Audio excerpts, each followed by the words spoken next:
Now, finally, we need to get output from our drawings in the form of physical papers. So in order to get the output, the most efficient and recommended way is using layouts. So try not to make your plot from model view. So right now you are in model view, but when you hover your cursor here, you'll see that we have here layout 1 and layout 2. So let's move to layout 1 first.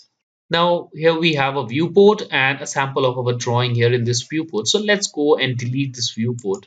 We need to first make sure that this viewport and this layout view is exactly as per our own requirement. So let's try to get our print in A3 sheet size. So for that we need to make some changes to this layout. So let's go to this layout and right click here. Now go to page setup manager.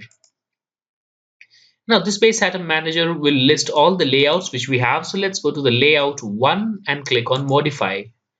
Now page setup manager will pop up here, and let's start with the first setting, which is printer and plotter. So when you click on this drop down, you'll see a list of all the printers which are installed in your Windows PC. Here I don't have any physical printers, so it's not listed here. But if you have some printers installed here, it will be listed here. I have some virtual printer here, so I will select DWG to PDF.PC3 printer. So let's select it. Now we need to select the paper size. So I'm trying to get my output in ISO A3 paper size. So let's look for ISO A3. So here is ISO A3 297 cross 420.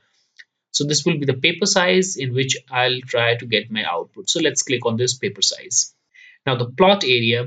So obviously we would like to get plot of complete layout. So let's select layout from this.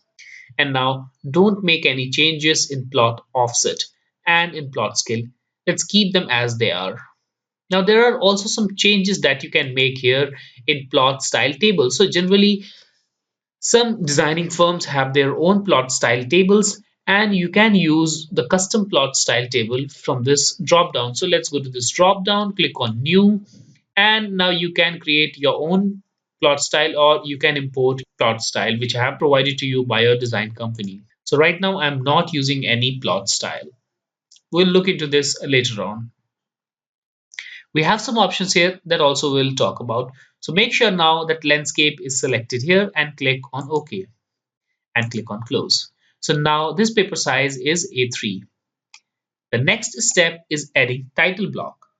So title block is also provided by the company, or you must have your own title block, and you can import those title blocks as standard blocks. So let's go to insert and here click on insert and go to more options. Now locate the title block. Right now I have a title block on my desktop, so I'll go to browse, I'll go to desktop and select this title block, A3 title block. Click on open and OK. So now this title block appears here on my cursor. Let's go to this corner and click here. So now this title block is inserted completely inside. In this layout view, you're seeing this dotted line. So this dotted line is the plotter margin. Anything which is beyond this line will not be plotted. So make sure that this title block is well within this margin. Now this is the title block which we have made for our drawing, but AutoCAD also provides some title block for you. So when you go to this new template, you'll see a list of template. From this template, when you go to this architectural or manufacturing template, you'll see a preview on the right. So these are all the predefined templates with title blocks for you. So if you want to use these templates and these title blocks, you can use them directly from this template selection box. But if you want to use your own, then you can insert them as a block.